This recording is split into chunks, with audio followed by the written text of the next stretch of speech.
The Metallic Greatwyrm. Well, Metallic Greatwyrm Gold. Let's just start with that. CR28.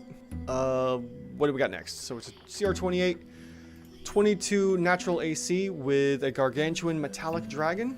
And then it has 29 hit dice coming from 30 strength, 16 dex, 29 constitution, 21 intellect, 22 wisdom, and 30 charisma. After that, we then move into the skills area. We have 3 saving throws of dex, con, intellect, and charisma. So we'll go ahead and pop over here and add that in for a +2 effective AC bonus. And then next we have some skills. Those don't matter. We have damage immunities, but only 1 per dragon, just like the gem dragon. So we have acid for copper, cold for silver, fire for brass and gold, and lightning for bronze. And then we can skip right down into the monster traits. We first have legendary resistances of 4 per day. And we will come over here and tap that in. So we have 4 uses of that, giving us an extra 120 hit points.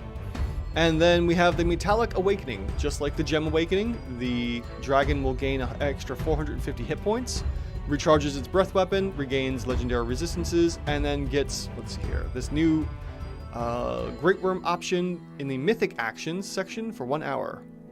So moving into the actions here, we have the Greatwyrm can make 1 bite attack and 2 claws. The bite attack and claws both run off of a +18 to hit.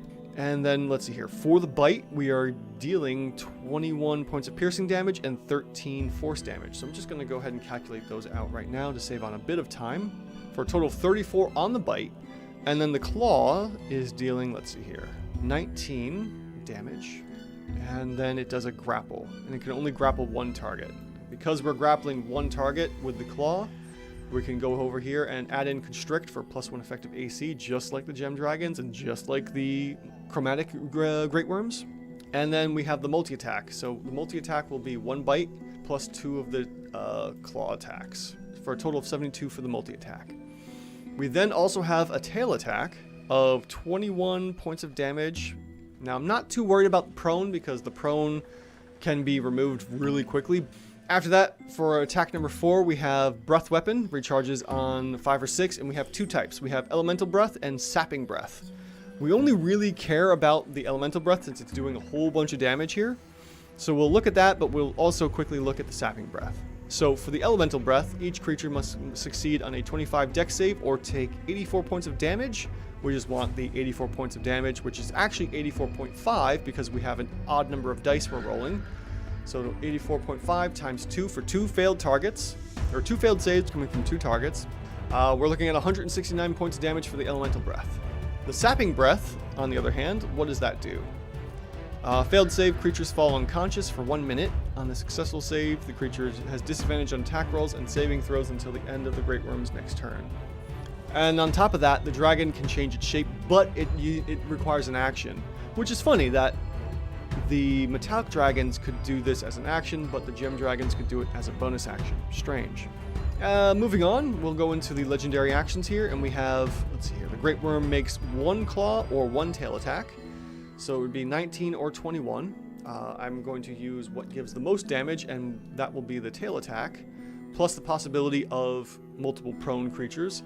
And we'll do that 3 times, because there's 3 legendary actions, and it only costs 1 point to do so. So we'll get a total of 63 points of damage from 3 tail swipes. And then we have the wing attack, which usually isn't that great, but does let the dragon fly.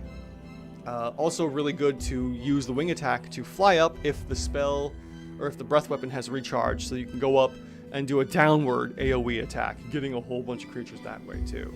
So then I would say 17 points of damage times 3. This costs us 2 actions, and then I would also add in 1 tail attack. So this legendary total comes out... Wait. Did I do that times 3? I did that. We're only supposed to do 2. Okay. So right off the bat, the wing attack isn't all that great. And that's why I suggested only using it when the dragon needs to escape or wants to get up to a higher vantage point to use the breath weapon more effectively. So before we get into the mythic actions, let's see where our dragon rates from raw power alone on, round 1 before we get to our Metallic Awakening here. So the very first thing you always want to do is use that breath weapon when you can. After that, we will then do our multi-attack of 3 tail attacks as needed, and we end up with 232 points of damage. Rounds 2 and 3 will be just a repeat of themselves of the multi-attack plus the tail attacks. And we end up with, let's see here, drum roll please, a CR28 Dragon. Now here's the thing. Our DCR is stopping at 30.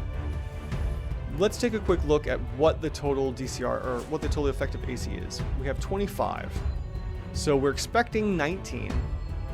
25 minus 19 is 6, so that would be plus 3. So that's correct. Okay, so we're right where we need to be. The DCR is proper at DCR 30. Now, let's take a look at what we can do for mythic damage.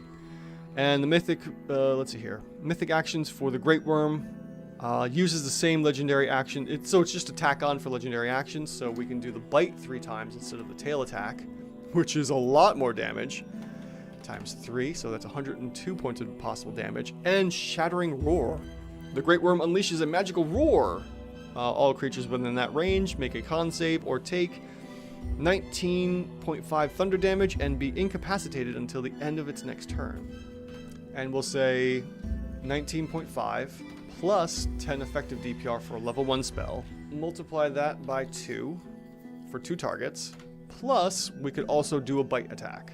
So, for the Shattering Roar, if we want to incapacitate people, that's excellent. But for raw power, we are a little better off. We're doing 9 more points of damage for 3 bite attacks. But I would probably recommend doing the Shattering Roar just to get those incapacitations in there. So what are we doing for hit points here? We're going into Mythic, and the Mythic requires us to have 450 hit points. So let's reduce our hit points till we get something close to 450. So we'll try 25. Right, that's still too high, so let's try 24. 3. Okay, that's close enough. We have 448 extra hit points, which is right about where we need. We end up getting all of our legendary resistances back, we get our breath weapon back, and we get all those mythic actions. So let's go ahead and do our first round of damage here. Well, we're going to use the breath weapon again, and then we're going to use all the bites. So we're looking at that for 271 average damage there, and then we'll come in with a multi-attack and simply do in the bites instead. And then we'll repeat that for round 3, and let's see what we get. Alright, so we have a mythic dragon of CR27. I might say give it some more hit points, give it up to roughly what it had here of the 565 instead of the 450, but for whatever reason, you know, maybe we should do a little more. Let's say 26. There we go. If we get it 500 hit points rather than 450, we can then get it up to a CR 28 as well. But I mean, it's not that bad. It's only a CR 27 during Mythic phase. If we average out the two, we'll end up with a CR 28 regardless. But the CR 27 is a little less, so I would say 500 hit points rather than 450.